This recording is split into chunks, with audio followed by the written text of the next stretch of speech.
నాకు ఇంత బలమైన అభిమానులు ఉండి, మాట్లాడగలిగే శక్తి ఉండి, పోరాటం చేయగలిగే సత్తా ఉండి, ఇన్ని తప్పులు సమాజంలో జరుగుతున్నప్పుడు, ఇన్ని అనర్థాలు ఉన్నప్పుడు మాట్లాడటానికి కూడా నా స్థాయి వ్యక్తి కూడా ధైర్యం చేయకపోతే అది ఎవరు అడుగుతారని కాదు, నేను తప్పు చేస్తున్నాను అవుతాను అనిపించింది.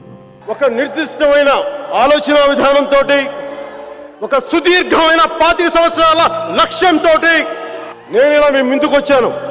పార్టీ పెట్టాను. దాని పేరు జనసేన. మీ సేన, సామాన్యుల సేన, మన భారతదేశపు సేన.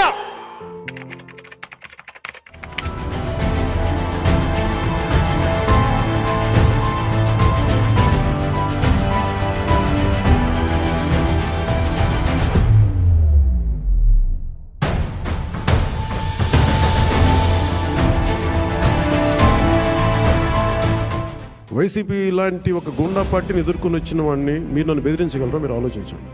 మీరు నాకు ఎంత లాయలిస్టులు వ్యక్తిగతంగా అయినప్పటికీ కూడా, మీరు నా కమిటెడ్ లాయలిస్టులు అయినప్పటికీ కూడా, ప్రజాస్వామ్యానికి విఘాతం కలిగించిన, రౌడిజం చేసిన నేను వదులుకోవడానికి సిద్ధంగా ఉంటాను.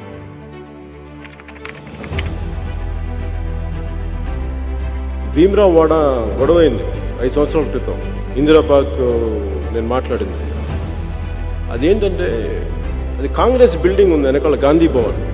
దశాబ్దాలుగా అక్కడే ఉంటున్నారు జనం, పిల్లలు పాపలు 3 తరాలుగా ఉంటున్నారు. బస్తీ లోపలికి వెళ్ళాను మొత్తం కూల్చేసిన తర్వాత.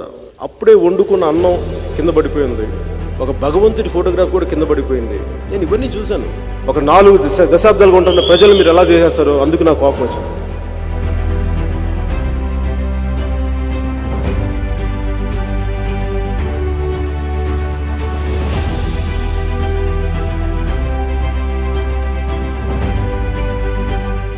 సంవత్సరాలు చేసుకుంటా ఉన్నారు. కిరాణా కొట్టు పోయింది, అమ్మ పొలంకి పోయింది, పొలం నుంచి రాగానే మొత్తం ధ్వంసం చేశారు. చెల్లి బయటికి పోయింది, పొలానికి పోయింది, ధ్వంసం చేశారు. హైదరాబాద్లో ఇదే వైఎస్ఆర్ ఫ్యామిలీ నడిపితే అక్కడ భీమరావు, బాబాసాహెబ్ అంబేద్కర్ భీమరావు బస్తీని కొలగొడితేనే ఫస్ట్ మాట్లాడాం. వైసీపీ గుండాలు చెప్తున్నా మా మట్టిని కూల్చారు, మా ఇల్లు కూల్చారు. మీ కూల్చివేత తథ్యం, గుర్తుపెట్టుకోండి.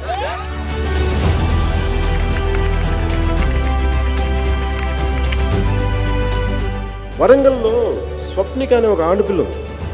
ఆ చెల్లెల మీద యాసిడ్ దాడి జరిగింది. యాసిడ్ దాడి జరిగితే నేను వెళ్ళాను. వెళ్తే పాపం అమ్మాయి మొత్తం వాసిపోయింది, మొత్తం తాగలేకపోతుంది, నోటి మాట రావట్లా. అమ్మాయి ఒకటే అంది, అన్నయ్య ఇంక ఏ ఆడపిల్లకి ఇలా జరిగినవి కూడా చూడన్నయ్య.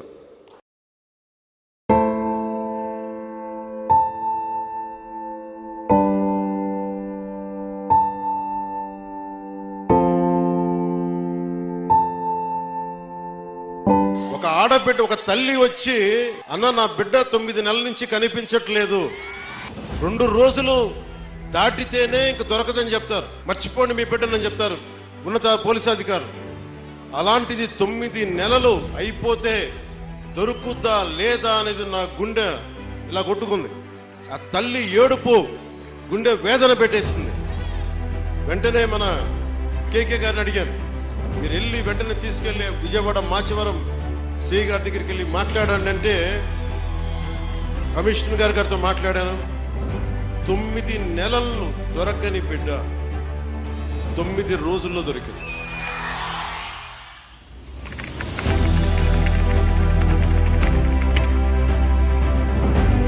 రైతు అంటే ఒక కవి చెప్తాడు, మట్టిలో నుంచి కస్తూరి పరిమళాలు తీసే వ్యక్తి రైతు అని చెప్పి. కడుపు నింపేవాడు రైతు. అంత గొప్ప రైతు ఈరోజు మన కన్నీళ్ళు పెట్టి సమస్యలు చెప్పుకోవాల్సిన అవసరం ఏముంది? గిట్టుబాటు ధర లేదని చెప్పాల్సిన అవసరం ఏముంది? ఎక్కడికి వెళ్ళినా రైతు కన్నీరు విపరీతంగా కనిపిస్తుంది. ఎక్కడో చోట దీన్ని ఆపాలి. ఎక్కడో చోట రైతుని రక్షించుకోవడానికి జనసేన పార్టీ ఉంది. రైతు మాకు కనిపించే దేవుడు. నేను సాటి రైతుగా మాట్లాడుతున్నాను. నాకున్న ఒక 8 ఎకరాల మామిడి తోటలో నేను 2 సెంట్లు భూమిని, వరిని పండించిన వాడిని. నాకు తెలుసు ఎంత కష్టమో. ఆ నాట్లు నాటి ఆ మట్టి ఎంత ఇబ్బంది పడతారో తెలుసు నాకు. రైతు కూలీలు కానీ, రైతులు కానీ, అలాగే కౌలు రైతులు ఇబ్బందులు కానీ. జనసేన కోరుకుంటుంది, పండించే రైతు ఉంటాడో ఆ రైతు ఆనందంగా ఉండాలి, ఆ రైతు కడుపు కోత తీరాలి.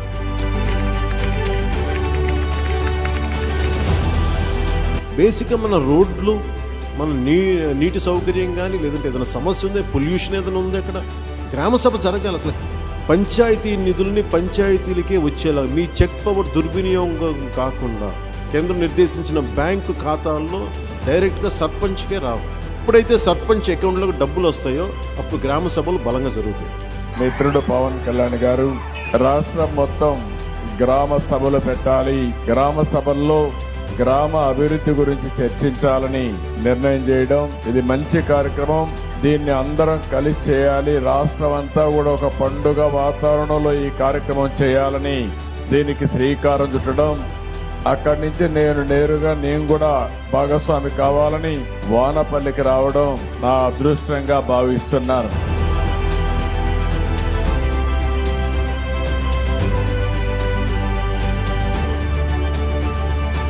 సర్పంచ్ తలుచుకుంటే దేశాన్ని కదిలించగలిగే శక్తి ఉందన్నది మన గ్రామాలు చూపించింది. అలాంటి 13,326 పంచాయతీలు గనక బలపడితే, బలోపేతం అయితే, నిజంగా అభివృద్ధి దిశ వైపు వెళ్తే, మనందరం ఐక్యతగా ఉంటే ఆంధ్రప్రదేశ్కి ఎన్ని లక్షల కోట్లు వీళ్ళు అప్పు చేసిన అప్పులను తీర్చేయగలం. మనకు అంత శక్తి సమర్థత మనకుంది.